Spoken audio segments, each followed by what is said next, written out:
Bonjour à tous, on se retrouve pour le premier quintet du week-end, direction l'hippodrome de Deauville pour le prix du Tréport. Quintet qui va se disputer en Réunion 1 course 3, départ 15h15, 16 partants, 1400 mètres PSF. Quintet très ouvert comme bien souvent dans ces événements. Je tiens à remercier toute la communauté. On tourne entre 1200, 1300 likes de moyenne depuis le début d'année, donc c'est pas mal et de plus en plus de personnes jouent le jeu. Un like, c'est gratuit, les amis, et ça donne de la force. N'hésitez pas à vous abonner, c'est gratuit, car en étant abonné, vous êtes prévenu dès la mise en ligne de la vidéo. Ensuite, concernant les abonnements sur ma souscription, donc il y a pas mal de personnes qui se trompent. Pour avoir le JDT, faut souscrire à la souscription Journal des Trotteurs. La souscription La Passion, c'est juste un abonnement de soutien à la chaîne YouTube. Voilà, on va retrouver les résultats de la journée de mercredi 29 janvier. On a un tiercé quarté des ordres du côté de Pau avec Galop du Large qui amène de l'argent à l'arrivée. Dommage que la chute du 8 gêne la progression du 2. On aurait fait tiercé, quarté, quinté. Le course par course a été un peu meilleur que la veille, mais ce n'est pas non plus le nirvana comme on dit. Alors c'est parti pour la sélection de samedi. En base gagnante, le numéro 7, Everstar. Je m'explique. Pour son retour sur 1400 mètres, une distance que le cheval a connue en début de carrière avec pas mal de réussite.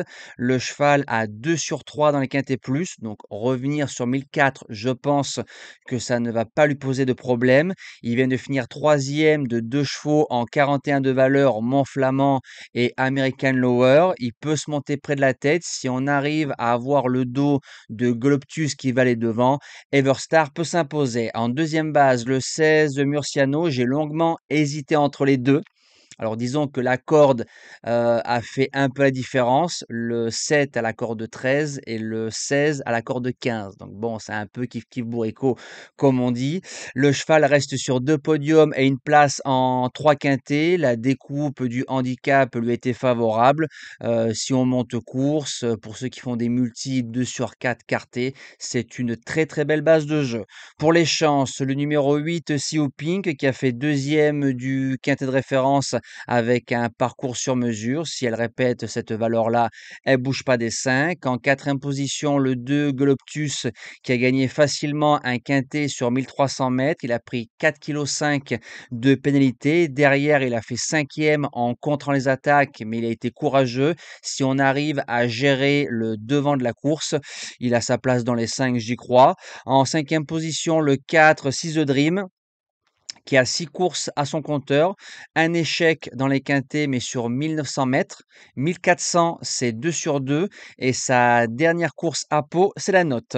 En sixième position, le 12 Malinovska, sûrement le choix de Maxime Guyon. Troisième du quintet de référence, pareil, avec un parcours parfait pour le cheval. L'eau peut-être un peu mieux composée, je dis bien un peu mieux, mais sur la forme, je dis oui. En septième position, le 6 Godessa. Ligne Everstar reste sur 2 victoires et 2 podiums en 5 sorties. Maintenant, en 39 de valeur, il y a moins de marge, mais sa victoire à Pau a été faite avec style. Et je termine avec le numéro 10, Blue Mauve. Alors, excepté son échec dans un quintet, la jument a 5 sur 5. Toute surface, tout terrain, il n'y a pas de problème. 1400 mètres, elle sait faire. Pasquier qui est à la monte et elle vient de s'intercaler entre Clavus et Ferrari Fever. Si on met l'un des 2 chevaux ou les 2 au départ de cet handicap, au papier, ça reste une première chance. Et Pasquier à 15 contre 1, c'est dangereux dans un quintet, encore plus le week-end. Voilà, nous on se dit à demain pour le quintet dominical. On retrouvera les trotteurs du côté de Paris-Vincennes. Passez un bon week-end et merci à tous.